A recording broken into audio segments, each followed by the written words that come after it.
Shalom saudaraku, di penghujung tahun ini mari sama-sama kita mendengar firman Tuhan sebagai bekal kita untuk masuk pada tahun yang baru. Mari kita buka di dalam Filipi 4 ayat yang ke-13. Demikian firman Tuhan, segala perkara dapat kutanggung di dalam Dia yang memberi kekuatan kepadaku.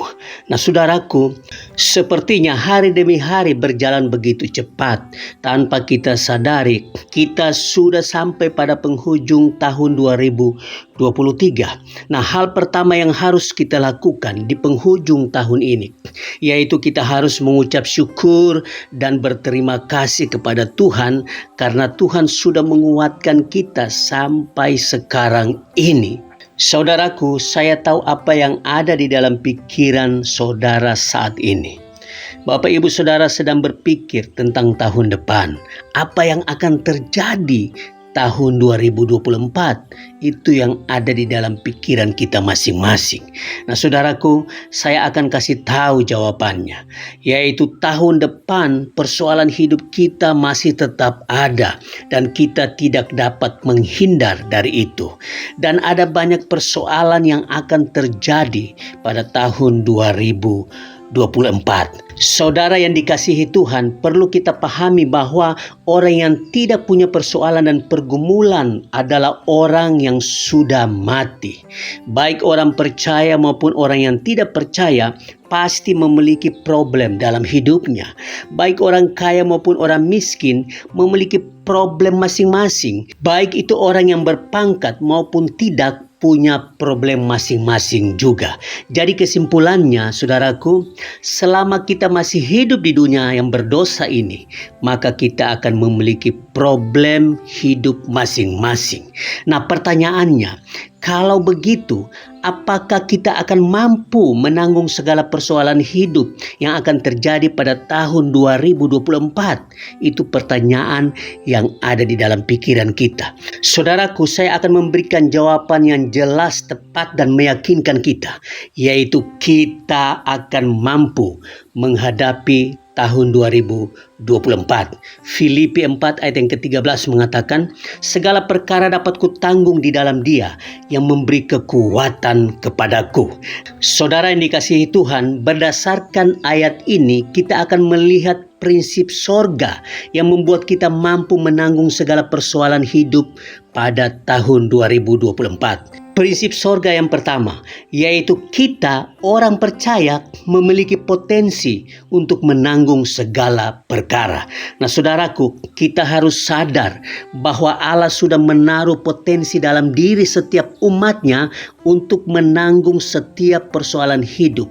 Hal ini mungkin tidak banyak orang yang tahu, tetapi perlu kita tahu hari ini, yaitu bahwa di dalam diri kita Allah sudah menaruh potensi untuk kita menanggung setiap persoalan hidup kita. Nah saudaraku, saya akan memberikan 3 kebenaran yang perlu kita pahami. Yaitu yang pertama, setiap orang percaya tidak terlepas dari persoalan hidup. Yang kedua, setiap orang percaya memiliki kemampuan untuk menanggung segala perkara dalam hidup. Dan yang ketiga, Tuhan tidak pernah berjanji untuk meniadakan persoalan atau pergumulan yang akan kita alami, yang akan dialami oleh umatnya. Namun Tuhan berjanji Ia akan memberikan kepada umatnya kekuatan Allah supaya umatnya mampu menanggung segala perkara yang sedang dan yang akan terjadi. Mari kita baca lagi Filipi 4 ayat yang ke-13 mengatakan, segala perkara dapat kutanggung di dalam Dia yang memberi kekuatan kepadaku. Nah saudaraku, ayat ini dengan jelas menunjukkan bahwa kita punya potensi kekuatan Allah di dalam kita, yaitu Roh Kudus yang akan menguatkan kita menanggung segala persoalan yang terjadi dalam hidup kita. Nah saudaraku, kadang orang bertanya kepada saya, kenapa orang percaya mengalami kesusahan atau persoalan hidup? Pertanyaan ini seringkali muncul di dalam pikiran kita masing-masing. Kenapa orang percaya mengalami kesusahan atau persoalan hidup? Jawaban mendasar dari pertanyaan ini adalah yang pertama, persoalan hidup yang kita hadapi sebagai pembuktian bahwa kita adalah pengikut Kristus. Kita buka di dalam Lukas 9 ayat yang ke-22 dan ayat yang ke-23 mengatakan, dan Yesus berkata, anak manusia harus menanggung banyak penderitaan dan ditolak oleh tua-tua, imam-imam kepala dan ahli-ahli Taurat, lalu dibunuh dan dibangkitkan pada hari ketiga. Ayat yang ke-23, katanya kepada mereka semua, setiap orang yang mau mengikut Aku, ia harus menyangkal dirinya, memikul salibnya setiap hari, dan mengikut aku. Nah, saudaraku, arti salib di sini yaitu pergumulan hidup. Jangan diartikan yang lain. Nah, di dalam 2 Timotius 3 ayat yang ke-12 mengatakan, memang setiap orang yang mau hidup beribadah di dalam Kristus Yesus akan menderita aniaya. Nah, saudaraku, pengikut Yesus harus bersedia memikul salib agar kita pantas disebut pengikut Kristus. Nah, ini yang harus kita pahami. Yang kedua, kenapa orang percaya mengalami kesusahan atau persoalan hidup? Nah, saudaraku, persoalan hidup sebagai pembuktian kesempurnaan iman kita. Nah, di dalam Yakobus 1 ayat yang kedua sampai dengan ayat yang keempat mengatakan, saudara-saudaraku, anggaplah sebagai suatu kebahagiaan apabila kamu jatuh ke dalam berbagai-bagai pencobaan. Sebab kamu tahu bahwa ujian terhadap imanmu itu menghasilkan ketekunan.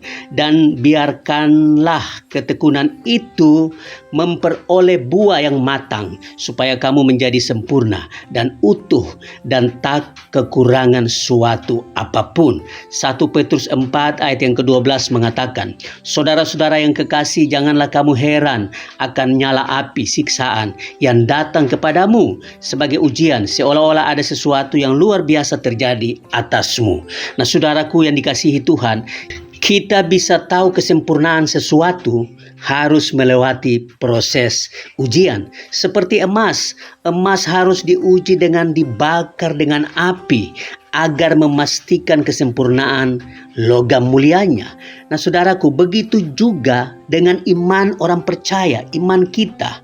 Kita harus melalui persoalan hidup agar akan muncul kemurnian iman kita.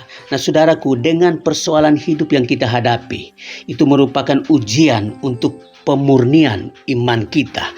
Kemurnian iman kita akan diuji melalui persoalan-persoalan hidup yang kita hadapi. Yang ketiga, kenapa orang percaya mengalami kesusahan atau persoalan hidup?